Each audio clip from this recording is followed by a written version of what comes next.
नमस्ते दोस्तों, मैं हूं कंचन शुक्ला और एक छोटी सी कहानी मैं आपको सुनाऊंगी। आपने कभी देखा होगा कि कभी कोई व्यक्ति दो पार्टनर मिलकर आपस में बिजनेस स्टार्ट करते हैं और उनका बिजनेस बहुत अच्छा चल जाता है, बहुत अच्छी इनकम होने लगती है। तभी उसमें से एक पार्टनर जो है अपना अलग बिजनेस स्टार्ट कर देता है, उससे पार्टनरशिप ख़त्म कर लेता है। लेकिन जब वो अलग बिजनेस स्टार्ट करता है तो उसका बिजनेस बिल्कुल अच्छा नहीं चलता और कोई उसकी इनकम नहीं होती है। तो ऐसा इसलिए होता है कि हमारा भाग्य जो है दूसरे से जुड़ा होता है। कभी कभी दूसरे के भाग्य से जुड़कर हमारा भाग्य भी अच्छा हो जाता है, कभी ख़राब भी हो जाता है और अच्छा भी हो जाता है। तो बस इसी पर मैं आपको एक कहानी सुनाऊंगी। एक गांव में एक मंदिर में एक पुजारी थे, पूजा करते थे, मंदिर की साफ़ सफाई करते थे और वहीं रहा करते थे मंदिर में। और वो पुजारी जो है बहुत अच्छे स्वभाव के थे, लेकिन गांव में मंदिर था तो उनका बहुत अच्छा चढ़ावा वगैरह नहीं आता था, बहुत कम लोग मंदिर में आते थे। तो ऐसे ही उनका गुजर बसर हो रही थी और दिन भर के वो चढ़ावा जो आता था उसमें से कभी कभी ज़्यादा भी आ जाता था। तो कोई ना कोई ऐसा व्यक्ति उनके पास आ जाता था कि उसकी वो मदद कर देते थे। तो सब कुछ अपने दिन भर की पूरी ज़रूरतें पूरी करने के बाद वो सिर्फ 2 पैसे बचा पाते थे। ऐसे ही उनका चल रहा था, लेकिन वो और उनके परिवार में कोई था भी नहीं, अकेले थे, अभी शादी भी नहीं हुई थी। तो वो भगवान से प्रार्थना करते थे कि भगवान कुछ ऐसा कर दो कि मैं थोड़ा सा कम और ज़्यादा पैसे आ सके तो मैं अपने भविष्य के लिए रख सकूं।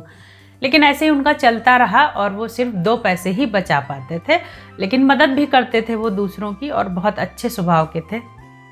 तो बस ऐसे ही चल रहा था और एक दिन जो है उनकी शादी हो जाती है, उनकी पत्नी उनके घर में आ जाती है।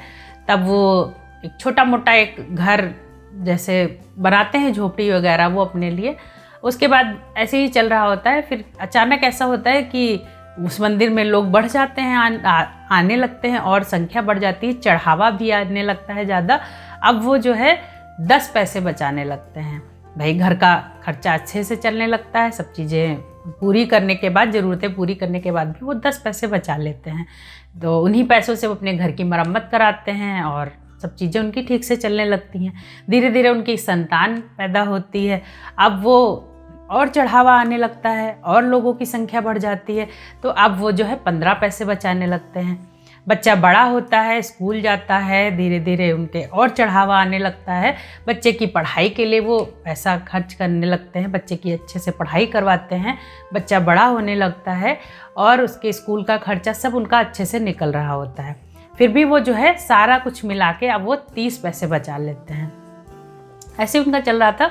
तो पंडित जी जो है एक दिन भगवान के सामने बैठे थे और वो अपने मन में कहने लगते हैं कि भगवान, आपने जो है बड़ी कृपा की है और मेरा भाग्य भी बदल गया। और देखो मैं 2 पैसे बचाता था, धीरे धीरे 10 पैसे बचाने लगा, उसके बाद धीरे धीरे 15 पैसे बचाने लगा, उसके बाद अब मैं सब कुछ करने के बाद भी 30 पैसे बचा लेता हूँ। भविष्य के लिए भी मैंने रख दिया है, अपने बेटे की पढ़ाई में अच्छे से करा पा रहा हूँ, घर के खर्चे भी अच्छे से निकल रहे हैं। तो यही सोचते सोचते वो पूजा पाठ करता है, फिर घर चला जाता है और सो जाता है। तो रात में भगवान उसके सपने में आते हैं और उस व्यक्ति से कहते हैं कि ना तो तुम्हारा भाग्य बदला है और ना ही मैंने कोई कृपा की है। जो भी मिल रहा है तुम्हें अपने जो तुम्हारे और तुम्हारी पत्नी, तुम्हारे बच्चे के भाग्य से मिल रहा है।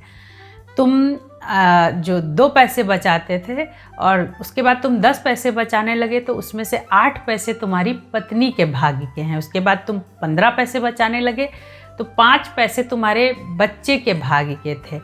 उसके बाद सब कुछ करने के बाद जब तुम 30 पैसे आज बचा ले रहे हो तो बच्चे के भविष्य के लिए है, बच्चे की पढ़ाई के लिए तुम बचा रहे हो और ना कि तुम्हारा भाग्य बदला है। तुम आज भी अपने भाग्य का, अपनी किस्मत का 2 पैसे ही बचा रहे हो, बाकी जो भी है वो तुम्हारी पत्नी और तुम्हारे बच्चे के भाग्य का है। तब जो है पंडित जो है सुबह उठता है और ये सब सोचता है। तो कहानी का मतलब यही है कि जो भी है, कभी कभी ऐसा होता है कि हमारे आसपास जो हमसे जुड़े हुए होते हैं, हम उनके भाग्य का खा रहे होते हैं, उनके भाग्य का हमारे पास आ रहा होता है। इसलिए आपके आसपास आपसे जो जुड़ा है उसकी कद्र करिए, उसके साथ अच्छे से रहिए कि क्या पता जो भी हमारे साथ अच्छा हो रहा हो वो हमारे साथ वाले के साथ की वजह से हो रहा हो, और आप उससे अलग हो जाएं तो हमारे साथ गलत भी हो सकता है। तो बस ऐसे ही कहानियाँ सुनते रहिए। कहानियाँ आपको पसंद आती हैं तो लाइक करिए, शेयर करिए, कमेंट ज़रूर करिए। धन्यवाद।